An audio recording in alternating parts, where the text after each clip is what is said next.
Hello, Marco Hødd here. I'm inside the grounds of Seung Palace. Sounds very confident. I can guarantee it's not pronounced like that. But it's very beautiful here. It doesn't know whether to rain or whether the sun's the sun's coming out. Oh, must be good. Anyway, Bitcoin, my word. Little drop this morning. Some nice shenanigans between the SEC and Binance. All good stuff. And it reminded me that sometimes it's wonderful to be within a DeFi protocol. As I explain to people, what a DeFi protocol is. It's like a microeconomy, isn't it? And you can think about, it's got its own tokens, its own system. And to some extent, it's separate from the outside world, which means when the outside world's doing really well, your DeFi protocol can be doing really badly, and vice versa. But obviously, the whole idea when you launch a protocol is to try and grow the ecosystem for the benefit of all the participants, and that's what we're doing in the ARK, of course. Anyway, I was thinking the Bitcoin drop. It was massive, and it's a bit of a non-event, really. It's probably been orchestrated by a few people to create a bit of a trap so that others can buy cheaply, or whatever it is these whales do to manipulate price. I don't think it's a big deal. It'll be back up soon. But yeah, I was thinking about a couple of people who have lost money. And there was one guy, I think about a week or so ago, on the ArkFi chat part Telegram group, and he'd sent over $5,000 to someone who was helping him out, helping him get his money into the protocol. And of course that helpful person was a scammer, and impersonated one of the ArkFi admins or coaches. I don't know exactly what happened, but he was obviously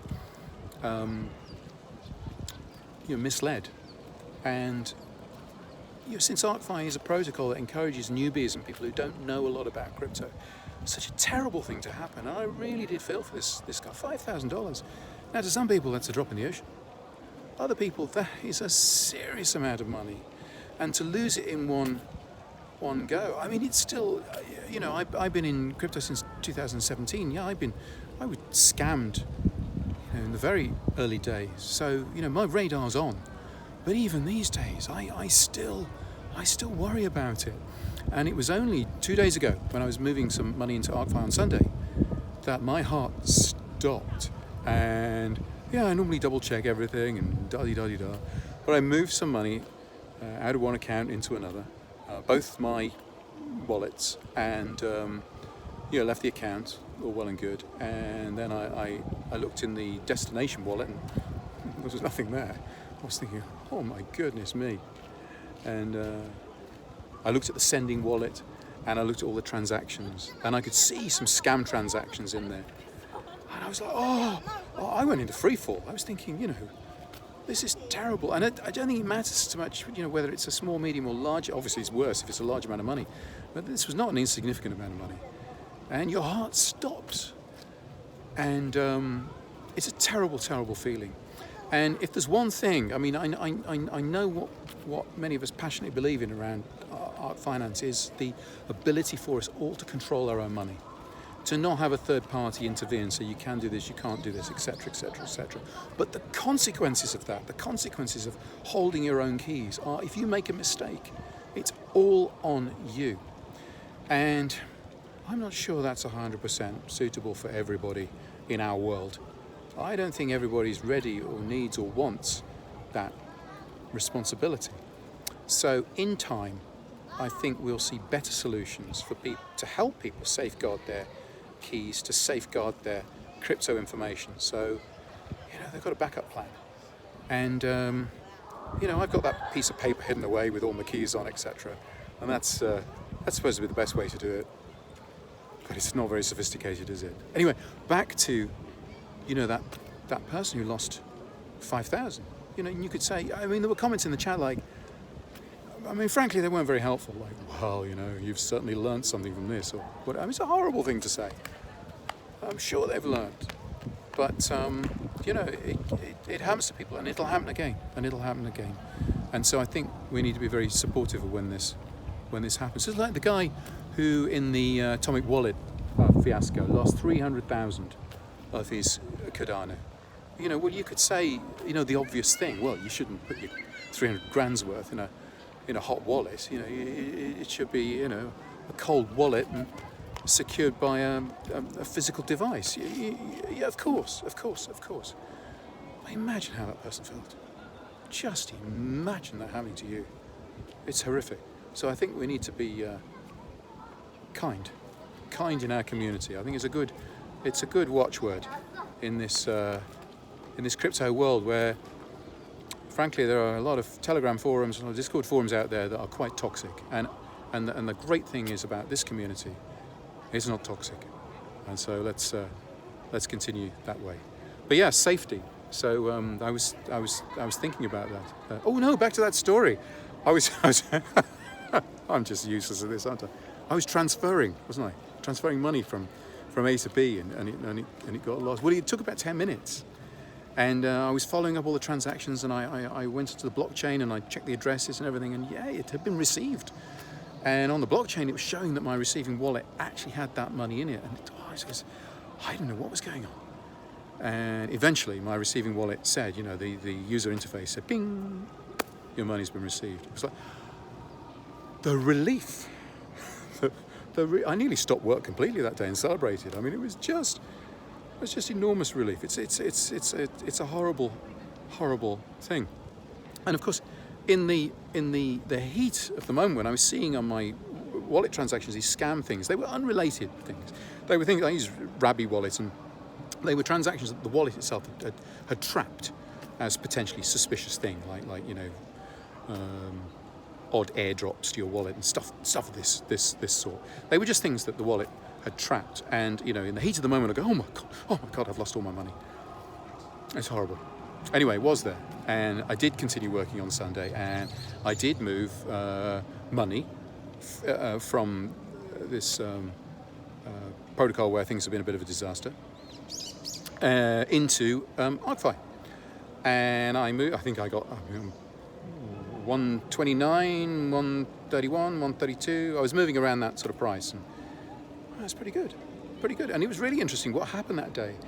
I was transferring money when most of the United States was asleep, and over certainly about an 8-hour period, nobody else was buying ARK. It was just me, and I wasn't buying a lot. I was just buying smallish amounts, and I was managing to keep the price. Been dropping. I think we're dropping something like a penny every 3 hours or something like that. And over the course of the 8 hours, I managed to keep it, steady. I personally was controlling the ARK. It was great. But the message from that is aren't I amazing? It's actually that it takes small amounts of money at the moment, because ARK is a small protocol. It doesn't have, massive, deep liquidity. So small amounts of money make big differences, can make big differences to the price. And I was able to sort of avert the fall in price for that period of time. And maybe that's what encouraged a couple of people to put in some big buys at the end of the day. There were some wallets, max wallets, 4,000 ARK being purchased. Maybe that's what encouraged them. I don't know. But it's dropped off a bit over the past couple of days, and it's still continuing just to float on down. But boy, is this an undervalued price at the moment. It really is. I think the guys at ARK have done a fantastic job of coming up with some stabilizing actions for bond and the initiative about moving into the LSA. I mean, I've got thoughts on that, but I'll share those another time. It's all good. And much like the crypto badgers, yes, I too believe that the turning point is just around the corner. Although if you're thinking of a big buy, just hold off a couple of days, because I've got a little bit more powder I want to put in at a decent price. So if you could just stop buying for a couple of days, that'd be really good. No, it's going to turn very quickly. The news about on-ramp, off-ramp and the coming Zoom calls being very, very soon, which in my book that means quicker than soon. That's all good. That's all good. Anyway, there we go. One final thought on this video, and that's for new people. I've said before, I'm very passionate about new people coming into the space, and obviously we've got to keep new people safe. So the advice is go and educate yourself about safety in the crypto space. There are some standard do's and don'ts, and some good pieces of advice out there, including, of course, some great advice on my own blog, which for those who don't read below the YouTube post, I'm getting so good at this now. I put links in the post. World domination's next. I've got on my blog it's on Substack, which is like a sort of Medium thing. But I don't know why I went with Substack. I don't know what I was doing. But it's nice, it's good. There's some great stuff to read on there. I'm not sure there's as much crypto stuff on Substack as there is on Medium, but it's a similar sort of thing. So you sign up for free and then you get access to the articles, and everything I do is free anyway. But if you subscribe to my link, click on the link below. I think it's marcohod.substack.com. If you subscribe, you'll get a welcome email, and in that there's a link to a free resource. And it was a resource I put together for a freebie that went with my Bitcoin book, and it was about specifically survival in crypto during the early days when you're getting started. So it's a PDF. It's about 9 pages. It's into 3 sections, and I think the first section is all about doing your own research. DYOR, that lovely little acronym. But it's some ideas about what does that mean, how you go about that, and how you dig below the surface of some of these new opportunities that you may come across. The second segment of the PDF is about potential problems, and staying safe. So it talks about technical risks, it talks about human risks, and it talks about the risks that may pop up due to malicious actors in the space. So there's that to look at as well. And then the third one, which is probably not so important, but it's just some ideas, if you're new to crypto, some ways in which you could go and explore the wider crypto space. If you want to learn about NFTs, what could you go and do? Or you want to look at DeFi or altcoins, or what could you go and do that helps you to learn? And I'm very much an advocate that you can read till the cows come home, but you really learn when you participate, when you do things. So there's some suggestions there about just small actions that you could take. Nothing big that may cost a few dollars here and there, but nothing big. But by taking action, that's it.